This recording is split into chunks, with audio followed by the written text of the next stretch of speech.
Hello everybody, welcome back to the channel. So tonight we are off to the Carlisle Bonfire, which is considered like one of the highest turnout bonfires in the UK or something, so I'm not keen in standing in the cold for no reason. But anyways, we're going, so we'll show you our trip. Let's go.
So we are back. Chelsea is knackered. She's had a bath, she's tired, she's ready for bed. What do you think of it? Me? Yeah, what did you think of it? I thought it was good because I enjoy things like that, like firework displays, ooh, autumnal, Christmassy. But like, it's like I wouldn't travel for it. Like, it's a typical city fire show. Like, considering it's meant to be like one of the best in the UK. It's been a long day. It's been a long day. It was very like average at best.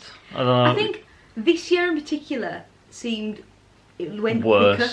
Yeah. Like, the whole thing was like 30 years, so you played 30-second clips from each song, but it was over in like 15-20 minutes. Normally it's like a good half an hour. Yeah, normally it's like a long show. It was very quick. There wasn't many fireworks. The end spectacular, which I'll have put in this video, was like the best it got. All the stuff I recorded was the best of, so you can see from that kind of how it panned out, because there was a lot we didn't record that were just little swirly ones and stuff. Mm-hmm. But that means we can now start celebrating Christmas. Christmas. Look at your face. I'm so excited. Basically, the fireworks show finished and I wanted to come home and put the tree up. Carl said no, it's too late. It's too early, and then why too late? I mean, too late in the night. Yeah, but it's too early. So that's going to be it for today's video. We hope you enjoyed. Leave a like, drop a comment down below, all the usual stuff. And peace out. Peace out.